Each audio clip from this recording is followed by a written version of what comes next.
Have you ever looked at your finances and thought, I don't understand why this is so hard? Not because you're careless, not because you're lazy, but because no matter how much you try to be better with money, it still feels like you're constantly catching up. You try to save, something comes up, you try to budget, it doesn't stick. You try to be disciplined, but life keeps interrupting. And after a while, it starts to feel personal, like maybe you're just not good with money. But what if that's not actually true? What if the problem isn't that you're bad with money, but that you've been dealing with something much heavier than you realize? Most people think financial struggle comes from a lack of discipline. They believe that if they were just more focused, more consistent, more in control, everything would start to fall into place. But that idea ignores something important because managing money today isn't just about math, it's about managing pressure. Pressure from rising costs, pressure from expectations, pressure from trying to build a future while still surviving the present. And when you're constantly under pressure, your brain doesn't prioritize long term decisions, it prioritizes relief. So when you spend money on something small that makes your day easier, it's not because you don't care about your future, it's because in that moment you needed a break. And that doesn't make you irresponsible, it makes you human.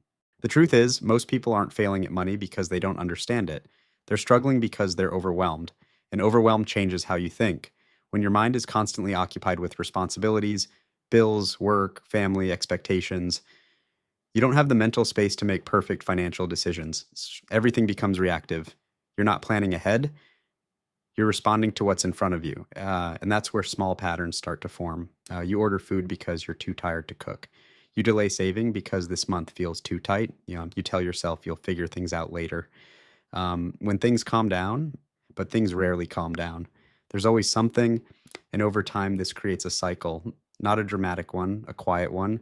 You're trying your best, but your effort is scattered. You're making decisions, but they're not connected. You're moving, but not really progressing. And that's what makes it so frustrating. Because from the outside, it looks like you're not doing enough. But from the inside, it feels like you're already doing too much. There's also something else that doesn't get talked about enough: mental energy. Every financial decision requires it.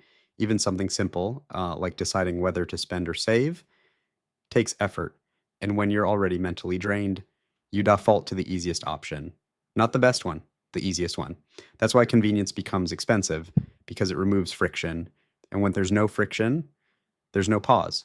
And when there's no pause, there's no awareness. So your money doesn't disappear because you're making bad choices. It disappears because you're making fast ones, unexamined ones, emotionally driven ones.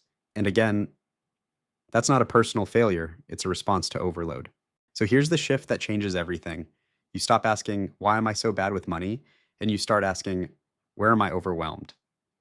Because that question leads you somewhere different. It moves you away from blame and toward understanding. Because once you identify where the pressure is coming from, your financial behavior starts to make sense.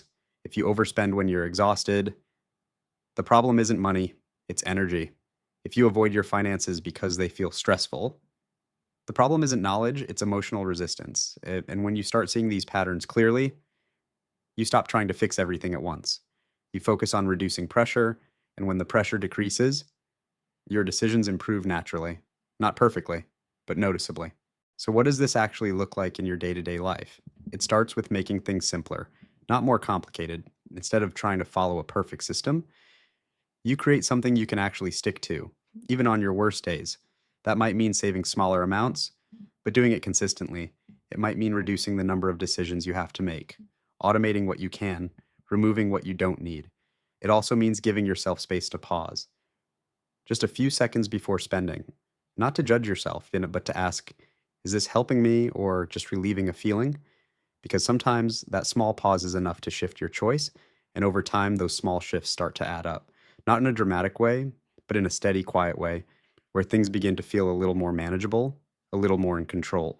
If you've been feeling like you're not good with money, I want you to consider something. Maybe you're not failing, maybe you're just overwhelmed, trying to keep up, trying to stay afloat, trying to build something better without burning out in the process. And that's not easy. So instead of expecting yourself to suddenly become perfect with money, maybe just start with one question: what can I make easier? Because financial progress isn't about doing everything right, it's about reducing friction just enough so that better decisions become possible. And once that happens, everything starts to feel a little less heavy, a little less confusing, and a lot more within your control.